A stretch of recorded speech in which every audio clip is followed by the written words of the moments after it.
And welcome everybody to episode 44 of the HOU.SEC.CAST, the HOU.SEC.CON podcast. As always, Mr. Bestie, Sam Van Ryder. How you doing, sir?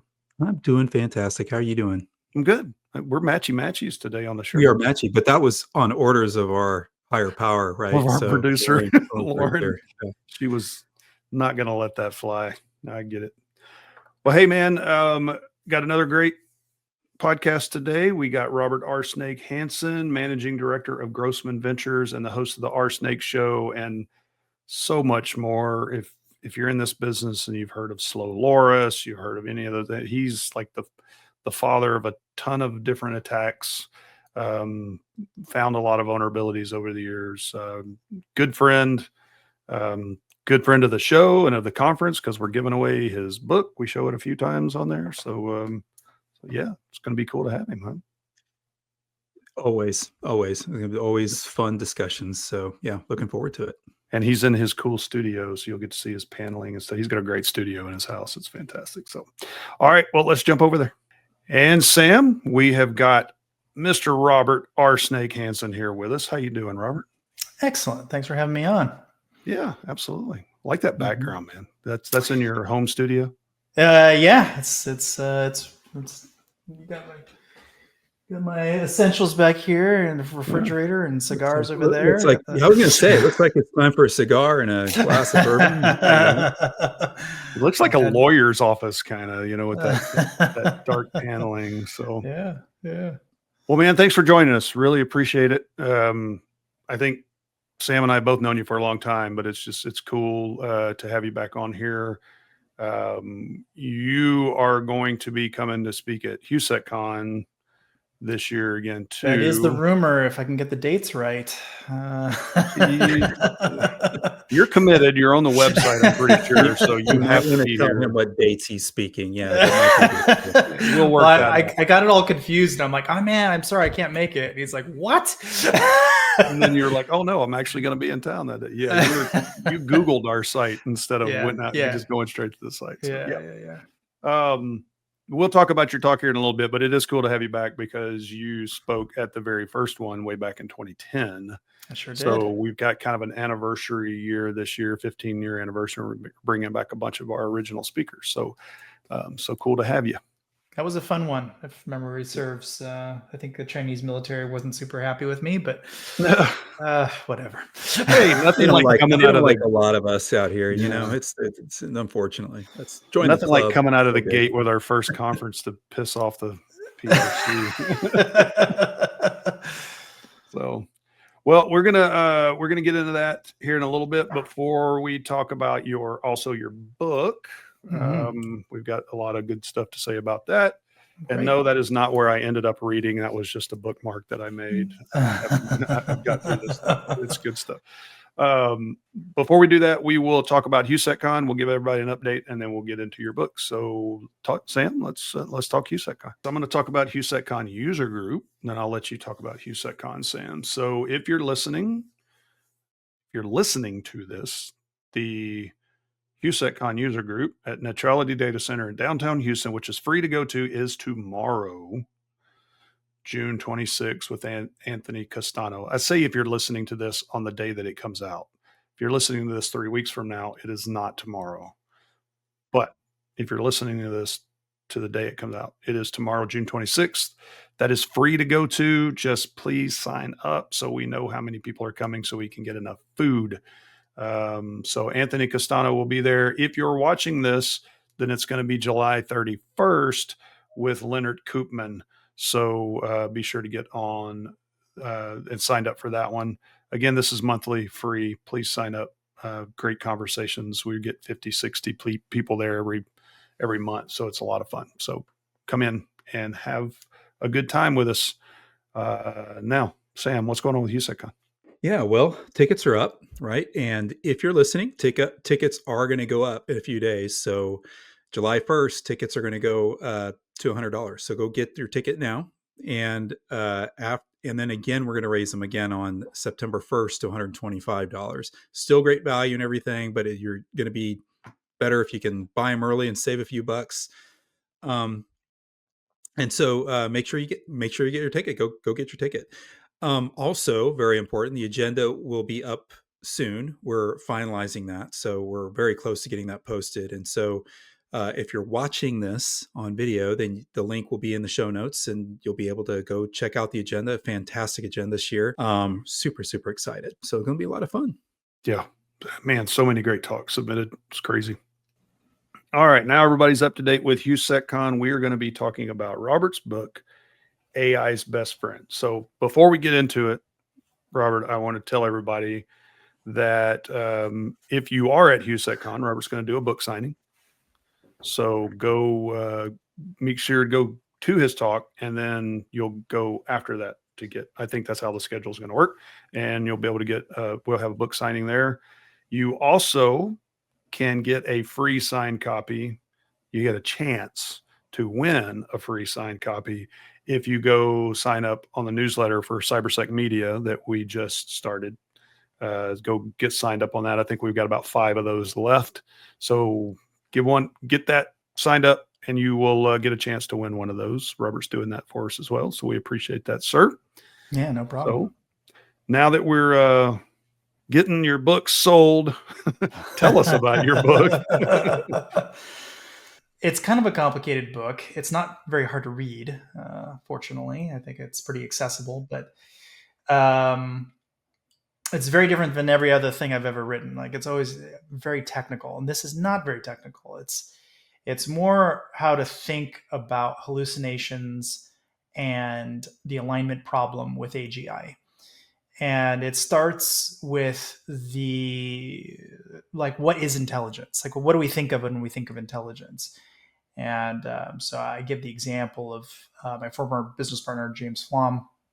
And, he's a very dynamic person. He can solve problems very kind of off the cuff. He's very good at coming up with very creative and novel solutions to problems. Like, just, it's kind of amazing. Like, big companies would come to him and like find it's like they have a hardware solution or whatever, and like they like ship it to him specifically to go test, right? It was just kind of a special sort of savant almost when it came to network security specifically. But one of the things that happened was he went crazy. He had some sort of massive brain trauma that caused him to hallucinate, and he shot himself and his girlfriend, not in that order. And so what are we building? We're building a super intelligent being, one that is very stoic and doesn't believe that needs any help from humans, just believes it's right and will tell you it's right, and hallucinates.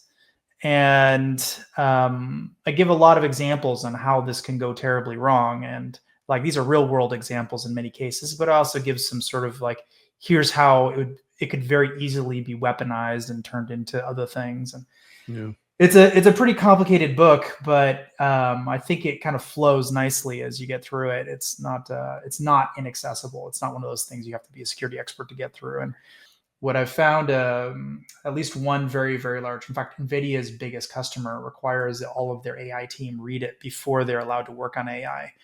And I think that that's wise, because it's the kind of thing, it's the cautionary tale that I think that you kind of hear bits and pieces from like Hollywood or whatever, but they don't really know what they're talking about. Whereas we know what we are talking about. We're really good at abuse cases. Let's just put it that way. And that was something that really jumped out at me, is how the way the book was written, because as you say, it is totally unique. And when I kind of started in, it's like, oh, this is going to be a story about something. And then you get into it, it's like, well, kind of, but not, right? And super, super unique. What made you think to go that route with this book? Because it's just a very different style than I've ever seen. There's a lot of things. I started writing it in one context. I started writing it more as just a straight up technical book. When I very, very first started, I found myself saying out loud, I feel like I need to be AI's best friend. It's kind of a weird way to phrase it, but I was thinking it kind of in the same way dogs are man's best friend. Like, you sort of need a counterpoint to a human that is benevolent and can can live alongside, even if it's of a lesser intelligence, if that makes sense. But which is awful to think of ourselves as the lesser intelligent of the beings. But that's kind of the promise of AGI.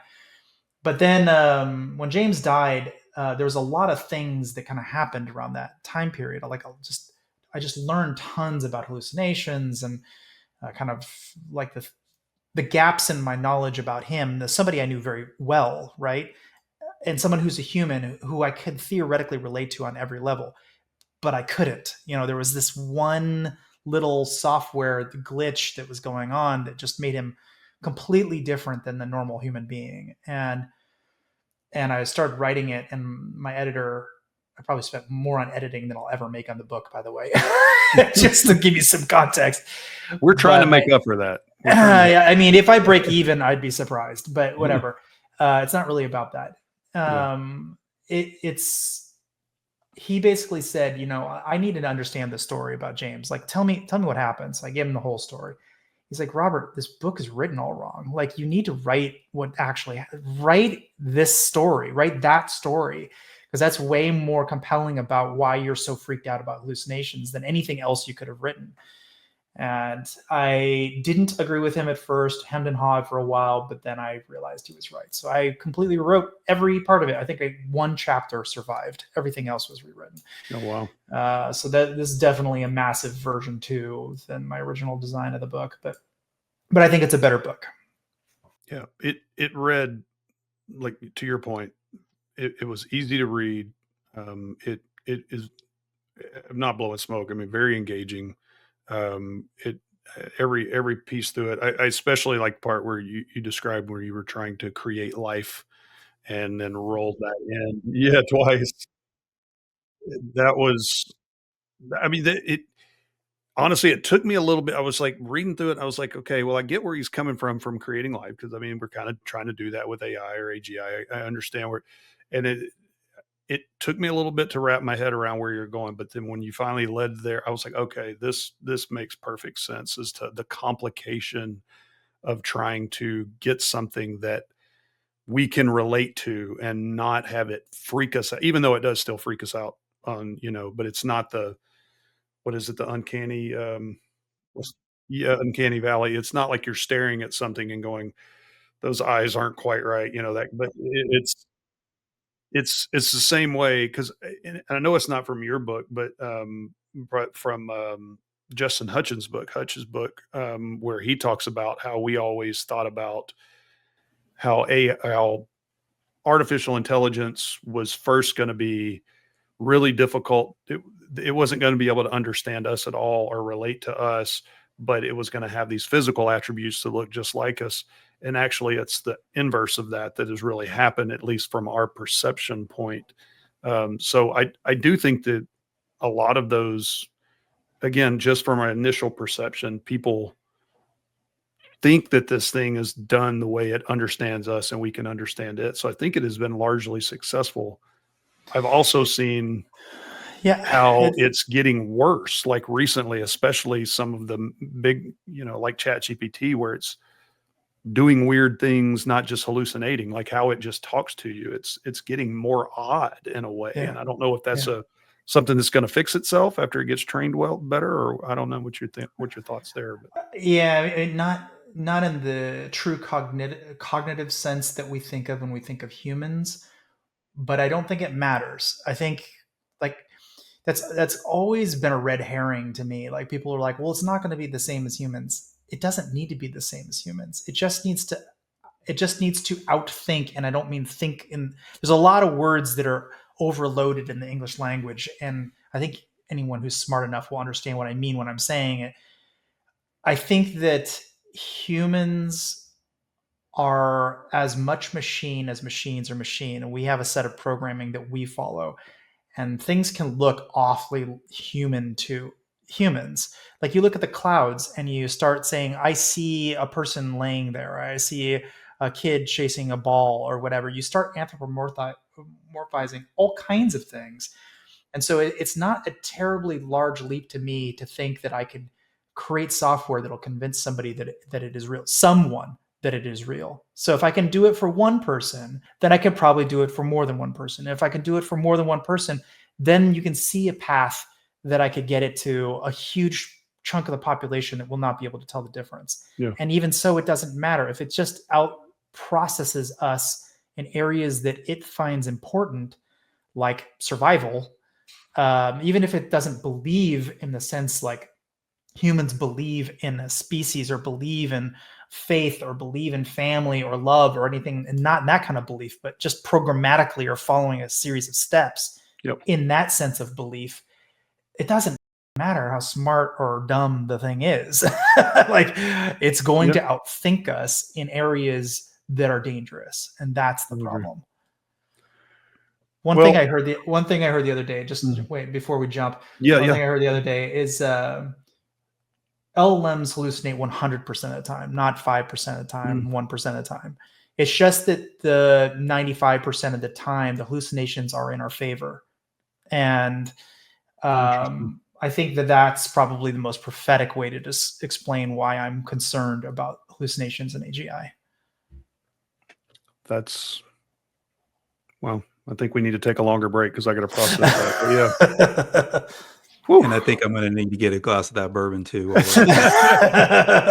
Start drinking now. It does make me think, like what you were joking about earlier, or not joking about, but talking like AI's best friend, like a dog is our best friend. It reminds me of that Big Bang episode, even though it was about aliens, where Sheldon was like, it's like, I don't mind being a pet for an alien, you know, and I like having my belly scratched, so it's fine. just deal with it. So, all right. Well, thanks for writing it. Thanks for kind of partnering with us at the conference and with our media site on giving this away. We want to get this honestly in the hands of a lot of people. So I appreciate it. Yeah, great. All right. Well, we are going to go for a break. Be right back. We're going to talk to Robert about his personal history, maybe talk about Slow Loris. Let's do that one. And then we'll talk about your talk at HOU.SEC.CON. So give us just a second, folks. Be right back. And hello, everybody. Michael Farnham here, co-founder and president of HOU.SEC.CON. So if you listen to the podcast or watch the podcast, actually, you'll see that there is a new logo up here. So this is the new site that we're launching, CYBR.SEC.Media.com, cyber without the E because we want to be all cool like that. So go out to CYBR.SEC.Media.com, see what we've got out there. Really excited about this. So this site is going to be, first of all, about rolling up all of the presentations that we've done over the last 15 years. Anything that we've recorded is going to be up there. If you know you've gone out and seen that, we don't charge for that kind of stuff. We want to have that stuff out there for free for the community. So that's going to have all the roll up over the last 15 years of anything that we've recorded in presentations is going to be out there on cybersecmedia.com. Second of all, we are going to have all of the podcasts that Sam and I do every 2 weeks, any special videos, those kind of things. That'll all be there as well. And then third, what I'm really, really excited about, because we're kind of extending past just the conference, is we're going to have articles and blog posts from various people in the industry, influencers, practitioners, anybody in the industry. We're going to have them do some blog posts, some articles. Those will all be on the latest trends. This is not going to be a news site about the latest ransomware or the latest hack that's happening. This is all about providing value to you to help you build your cybersecurity program. So really excited to go out there and put this together for you, for our community, provide that value. If you go sign up for our newsletter, again, that's free newsletter, you will be entered into a drawing to win 1 of 10 of Robert Hansen's, a signed copy of Robert Hansen /R-Snake. You should know who R-Snake is. His new book, which is AI's best friend.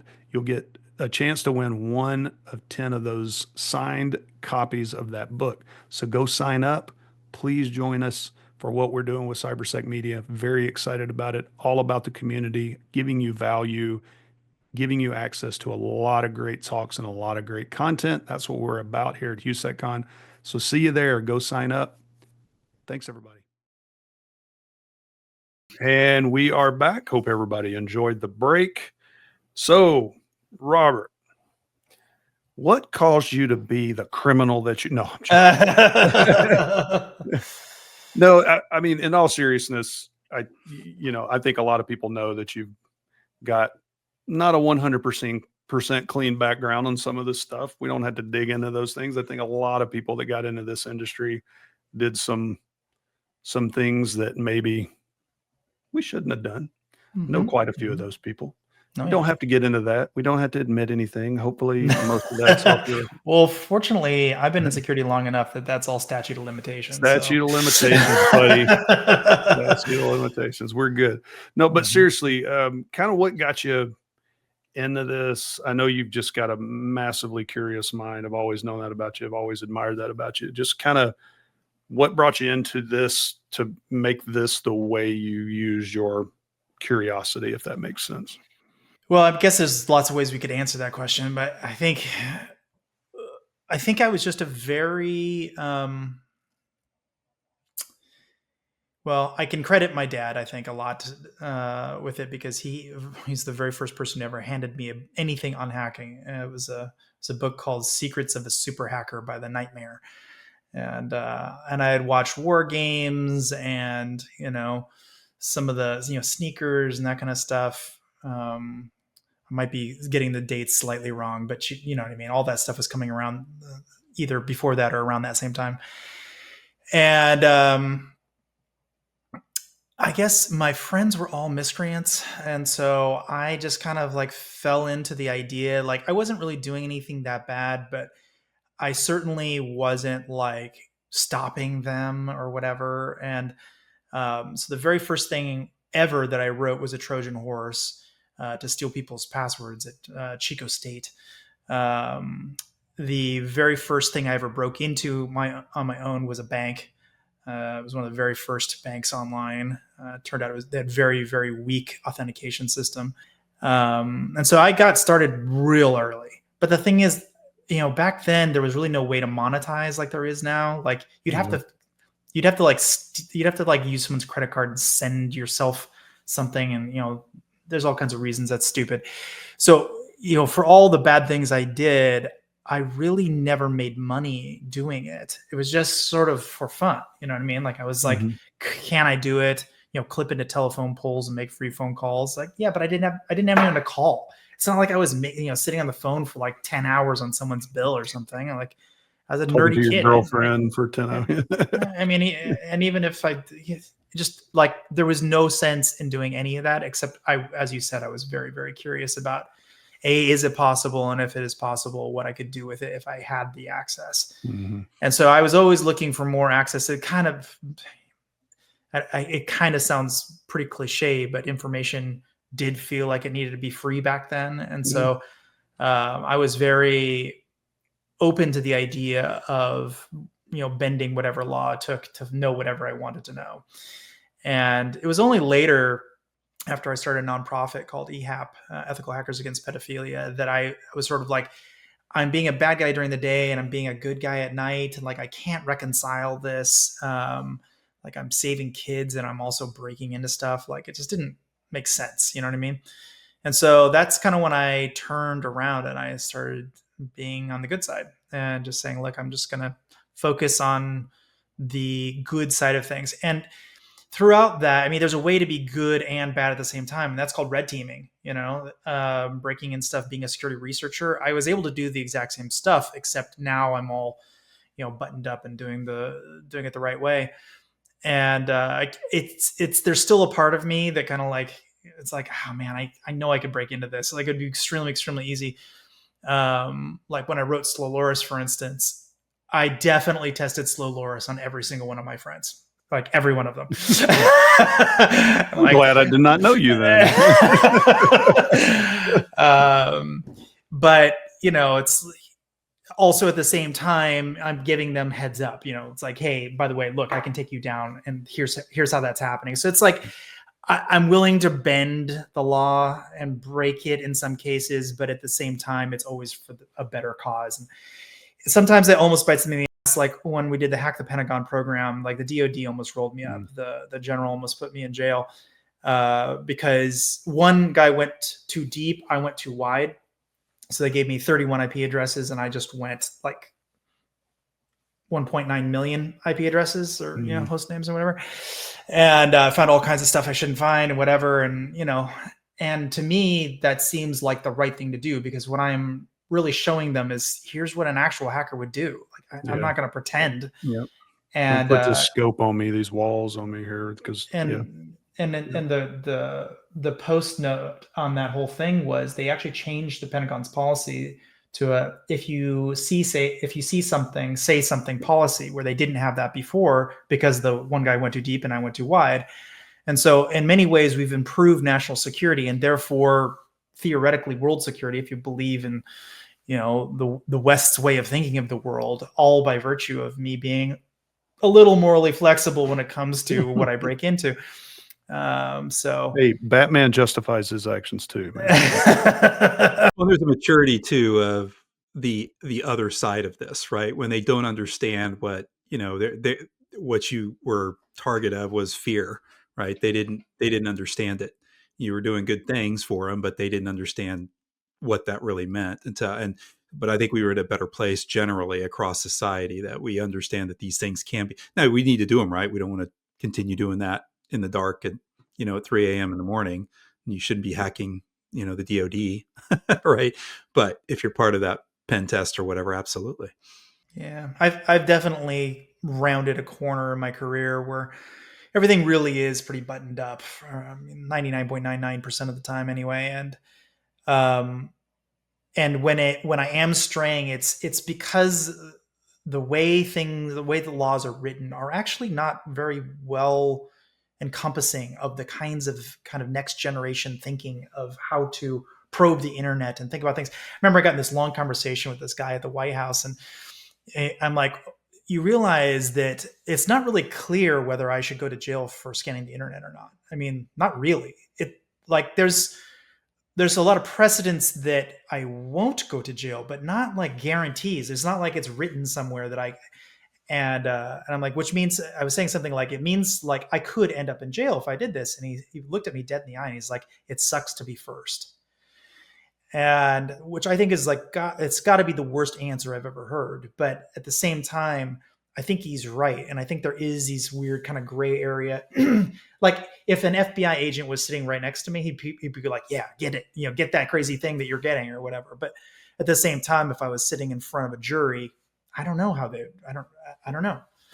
Yeah. So, I mean, like most of or at least the first kind of digital protections laws are all made because of like war games, right? I mean, that's Reagan created a lot of that stuff because he's like, so that's the only instance where we've seen where you've really seen some proactiveness, and not because that was unprecedented. Like those things were happening. The things that were done on that were, I mean, that was actually fairly technical, accurate thing because there wasn't all of the cool stuff to show and like sneakers and other movies, are like Lawnmower Man or something like that. If you remember that one. I do. I do. So best graphics ever. Oh man. Yeah, the book was better. Stephen King's a good writer. Yeah. So yeah, I mean, it does suck to be first though. I mean, if you're breaking ground like that and you don't have essentially case law in place or any, you don't know what's possible. But and also jurisdictions, like it might be totally fine here and not in Zimbabwe or whatever, Exactly. Yeah. Maybe they have something like that or lawyers can interpret it or judges can interpret it any way they want anyway. So, and GDPR makes them especially strange because it's like, well, I'm pulling a bunch of PII down. Well, it's got some German dude's information in there or whatever, it's like, that's technically GDPR violation, but it's clearly also a violation of everyone's, it's a privacy across the board, but it's also OSINT. So it's like kind of a weird carve out for GDPR. So it's like, is this legal? Isn't it legal? Like, I don't know. Don't go to Europe or go to Germany. Well, no, but that's the problem. I do go to Europe, and like Germany had a law there for a while. If you distribute any hacking tools, you go to jail. And I had Sloloris on my website, which could easily be used and repurposed to hack stuff for sure. You shut down the website, and now you're the only one gets to use the website. that's a hacking tool. You know what I mean? Yeah. Not to mention the cross-site scripting cheat sheet and all this other crap I had Well, on you there. couldn't be a red teamer. I mean, it's like you'd get. I mean, it's like so that's what I'm saying. Like, there's this like 0.01% where to some degree, I'm just going to have to roll with it and just say it is not worth being so afraid that this research never moves forward.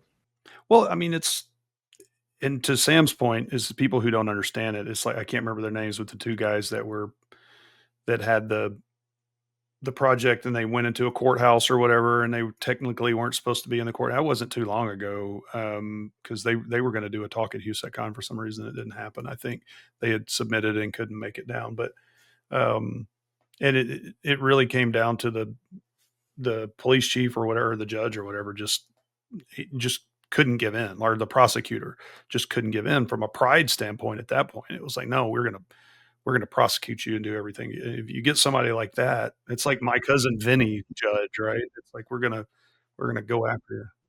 Yeah, there was an interesting case that happened. Oh God, I don't know, maybe 10 years back or something, where these researchers they had created enough Tor hidden nodes that enough traffic was bouncing around that they were able to mostly see all of the traffic as it, like, both entrance and exit. So they could see everything that was happening from any individual connection for something crazy. Like, it was like 30 to 50% of Tor.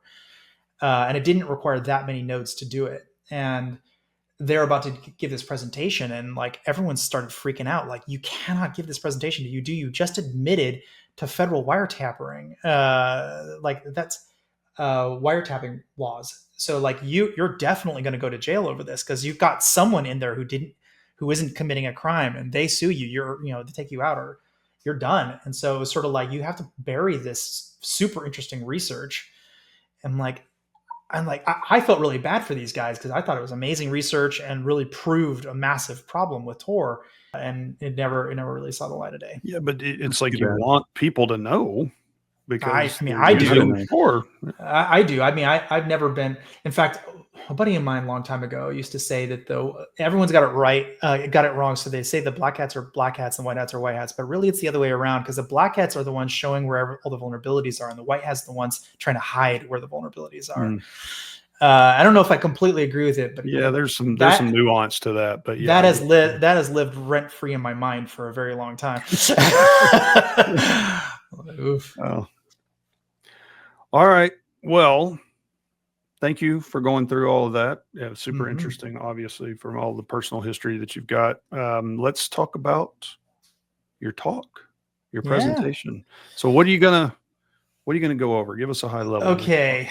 Well, I don't know if you know, but CVSS is not super great. But I think it's the best that we've ever had, which is not really saying anything. Low bar. And it's a low bar, but it's ubiquitous. And I'm not even talking about the problems we're seeing with the CVE board, kerfluffle or whatever that was going on, where they lost their funding from CISA and all that junk, MITRE, whatever. Like that, setting all that aside, if you just look at the distribution of how things actually get compromised, or you start looking at it in comparison with Kev, or you start looking at it in comparison with itself, you start seeing all kinds of weird disparities that are so glaring, it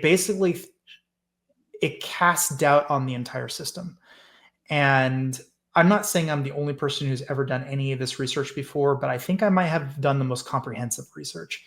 So what I did is I grabbed CVSS data, EPSS data, VulnCheck data,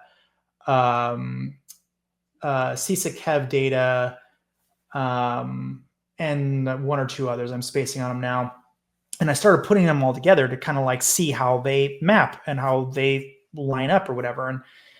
And if you believe that any of them matter, or if you believe that, let's say, VulnCheck is probably one of the bigger ones out there. If you believe that VulnCheck matters and VulnCheck has got it, they've got it perfect, let's say. Well, they represent something around 3,000, maybe 3,700 or so vulnerabilities, something like that. It changes from day to day. And the total CVEs that are being published, that are currently published, are 290 plus thousand. And so if they're right, then what are all these other highs and criticals that are living within that cohort? Like, why are we calling them highs and criticals if HOU.SEC is right? If HOU.SEC is right, almost none of them are actually high and critical. Like some extremely, extremely small fraction. In fact, it's so small, it's like less than 1% of vulns matter. In fact, it's probably less than a 100th% matter. And that's really scary because a lot of people are using CVSS as if it matters, as if you should fix all highs and criticals. I just talked to a big VM player the other day, and they're like, yeah, we are, and they're a big company that has a VM program internally. Like, we are forced to fix all highs and criticals because we have an SLA with our customers that say we have to. And that is the only reason. There's no rhyme or reason to like the actual risk to my company or anything like that. Yeah. And so I did a bunch of other research, like why are we seeing these weird spikes in CVSS scores? Like if you trend out all the CVSS scores, you'd think you'd see one of two things: either a flat line, big enough population, it's kind of evened out, or maybe a bell curve. Like, I don't know, one of the two of them. And I don't know why I would believe one of the two, but that's what I would expect. What you actually see is a weird sort of shoved over bell curve that's really weirdly spiky like this. And I'm like, why? Why is it shoved over and why is it spiky? Well, it turns out that CVSS does a kind of a compression on its scores to turn it into a single number, which you should never do because it's trying to do math on things that are not math related. But anyway, it does that. And then it has like round up functions, round down functions, multiplied times 1.08, which no one has been able to explain to me why it's 1.08. And once you add it all up, it means that there's certain areas that you can get to. You can't get to certain numbers at all. That's why it's shoved over a little bit. Yeah. And then a lot of them are much easier to get to than others mathematically. And so I'm like, well, that's weird. So that's in CVSS 2 and CVSS 3. It's slightly more profound in they kind of forced a bell curve. If you mathematically like test all combinations of all things you could do with CVSS, it shows a bell curve, which they tried to make it look like a bell curve, which is that 1.08 thing. And then you go fast forward to CVSS 4, and it's nothing like either of them. It's like huge jump, like the 4 huge humps with no rhyme or reason to why it's like that. And huge chunks that you can't get to. You literally cannot get to certain numbers. So I'm like, what is going on here? Like, this is not real math. This isn't real, like, serious people doing real math. This is this weird kind of consortium of people like throwing ideas out there and hoping it all works. And mathematically, I can prove that it doesn't work. Like, I can prove it. And so the whole presentation is going through dozens and dozens of examples of weird things and like gotchas and stuff that if you don't really, really understand what's going on, like you think, oh, I'll pull it down from the CVSS CVE 5 list project or whatever from MITRE on their GitHub repo, and then I'll have all the scores. That's only like 70% of scores. So like 70% are not even in there. So now you have to go to NVD and like marry up the data, but you have to know that that's happening. And like, there's so many weird gotchas. And then like, what is CYBR.SEC.CON? And I did some analysis on like, what is CYBR.SEC.CON? Well, it turns out you think it's what CISA believes is currently being exploited. That's what it's in the name, commonly exploited vulnerability, or known exploited vulnerabilities rather. Well, that's not true because it needs to be something for which there is a patch. So it has actually not particularly huge bearing on whether it's being used or not. That's a filter. But the second filter is they want to make sure that someone has a patch for it. And so if I'm relying on CYBR.SEC.CON to like stop the breaches, I'm missing all the things for which are hard to patch or have no patch at all. Have no patch ready, yeah, and it doesn't That give you any is room for terrifying. compensating. No compensating controls that you can play. I mean, there's filters you can put in place to stop like virtual patching and things like that. If it doesn't Yeah, give you that, or just unplug it, right? Pull good it way right to out of go, the man. wall, right? So I mean, like the more I went down this path, and the more I talked to the actual people who wrote EPSS, the guys, the Volncheck team, to some extent, I've talked to them briefly, and multiple people on the CVSS or CVE board, and just like I started talking to everybody who would talk to me about this, and no one's giving me good answers. And the worst part about this, none of it agrees with itself. I can't get two pieces of data to agree anywhere. And there's a whole bunch of data I probably won't present because it makes groups look bad. I'm not trying to pick fights here, but I'm telling you, I have a whole bunch of other data, and none of that agrees with any of the other data as well. So it's not like it's just like 5 or 6 groups or something. It's no one agrees. No one anywhere agrees about what vulns It's matter. not a vulnerability problem. It's a policy problem. It's a standards problem is what it is, really, right? I think what's happened is people they're not operating from first principles.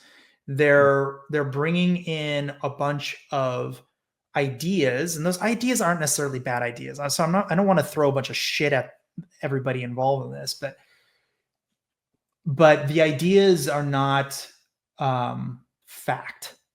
Like there's this guy. He had this great blog post. It was I'd love to talk about it, except for it makes him look bad in the end. But he like was explaining like why it's so important to have like first principles data and really do it right. And he's like, so I put a manual scoring on top of it all. I'm like, no, you lost me right there. It's a subjective control on top of actual fact. You lost me. You're back to CVSS and people thinking something is a CVSS 8 and typoing it and typing a CVSS 0 accidentally. And now we're left with a CVSS 0 for some reason. Like stuff like that happens. And as soon as you're dealing with subjective reality as opposed to actual hard fact and real data, like you lost me. I'm out. Right? I don't want to have anything to do with that anymore. And every one of these things are based on some amount of subjectivity, and that's it's really bad. It's really dangerous. And I kind of want to make people aware of how bad it is. And So, well, that's the hopefully question. that's the presentation does that. That's the question is in the final minute or so we have here, unfortunately. Is it more of an awareness talk, or are you coming up with some solutions at all for it? Have you got to that point when you're thinking through Oh, it? I've got ideas, but Yeah. I think before I start pontificating, I need everyone to agree with the premise. And so rather than coming with the answer, I'd rather leave people with the question. Yeah. And if you believe I'm wrong, tell me where I'm wrong first. Then we'll talk about what the solution looks like. But yes, I definitely have a series of things I think are directionally much more correct than anything I've seen so far. Well, yeah. I mean, I don't think anybody's going to agree that just at the very highest level that CVSS, there's a tendency for people to try to hit 9 and 8 point something or whatever just to get press for doing this stuff, and it doesn't always equate to your point. It's more about if you believe Volncheck is correct at 3,700 or CISA Kev, but let's use Volncheck. It's just a little bit bigger data set. Half approximately, because it does change on a day-to-day basis, have no score at all, have low score, or have medium. They are not high and criticals. And Volncheck represents 3,000 vulnerabilities. If you add up all the highs and mediums, including NVD, there's tens of thousands of them, right? Maybe closer, maybe many tens of thousands of them. So you're wildly better off flipping a coin than using high and medium severity. Well, high and critical severity, I should say. Yeah, and critical. Yeah. This is going to be a fun talk. It's going to be definitely going to be interesting. I mean, this is a kind of light we need shined on some of these issues. I mean, I think we all agree nobody's writing something like this to, for bad reasons. We're all trying to come up with an answer. We just haven't come up with an answer yet, so. And I really want to stress, I think it's the best we've had. Yeah. And so I don't blame anyone for dealing with the best we had, but I think it's time. I think we know more now. I think we're adults. We've all grown up. We are too much.